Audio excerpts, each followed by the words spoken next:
One of the most complex parts of the body is the brain. More specifically, the actual dreams that your brain can create. They're incredibly complex, and it's always been something that's interested me.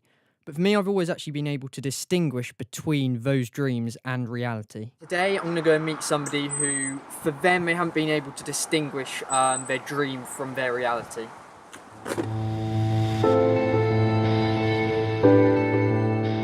Today I'm going to meet a man by the name of David Knox. I've been told that he has trouble distinguishing between reality and a dream that he had when he was younger.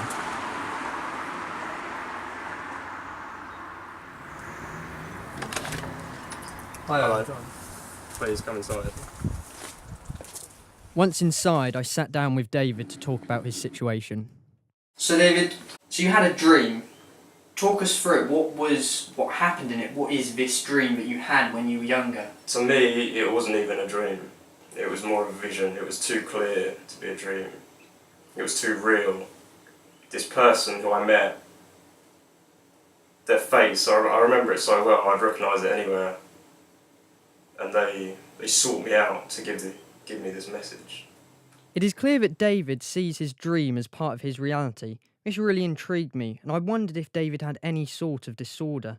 I managed to speak to a professor of psychology at the University of East Anglia to find out more about his potential condition. It sounds like David specifically may have a psychosis because he has become obsessed with the dream that he had many years ago, and it's obvious from his behaviour that he is very determined to find this character who was in his dream, who to the rest of us is quite obviously not real, is a fantasy character.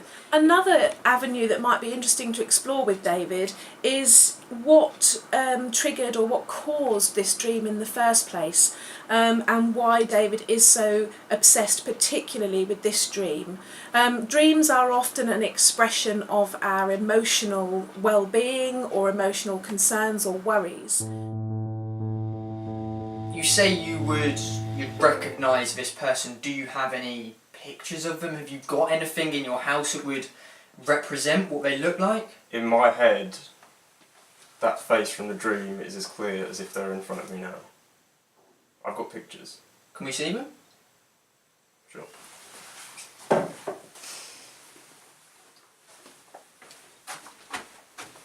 So this is the guy. This is the guy in your dream, and these are the drawings of him. This is as you imagine him in your dream.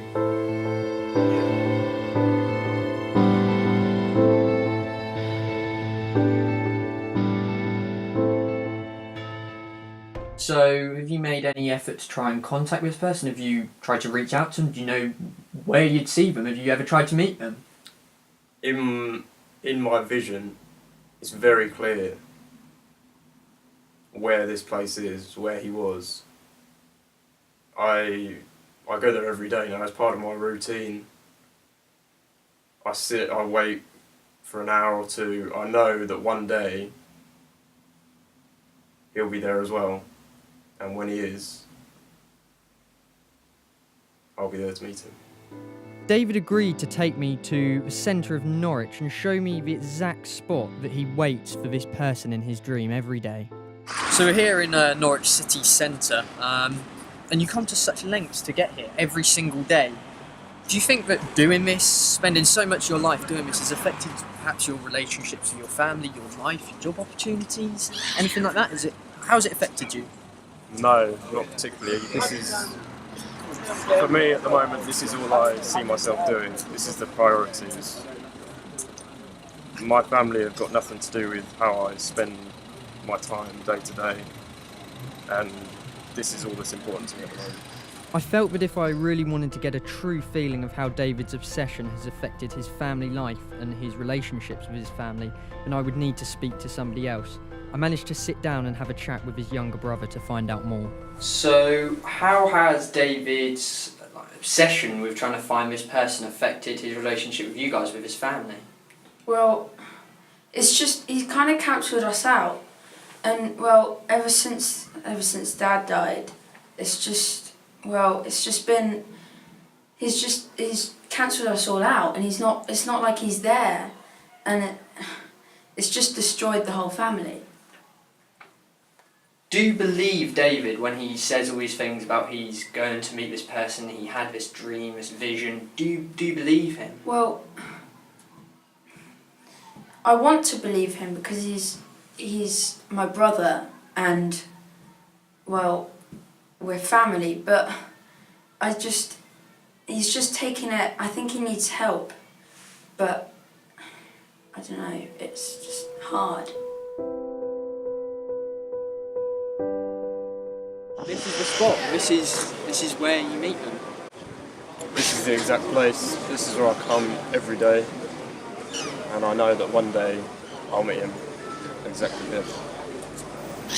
And do you ever think, I mean, this is a beautiful location. You've got the churches on either side, you've got the town hall, the marketplace, the castle. It is a picture-perfect location. Do you ever think that it's maybe you just in your dream, it's such a beautiful location that you wanted to meet somebody here and you latched onto that idea?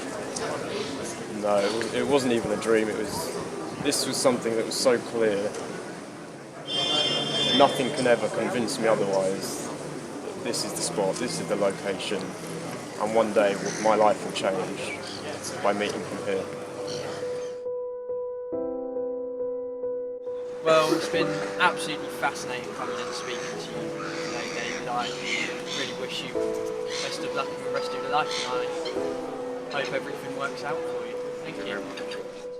Leaving David, I realised that although I may have come to try and understand David's situation, what I've really come to understand is that the brain and its dreams are far more complex than I first thought. Maybe I will never fully understand David, as I cannot experience what he has.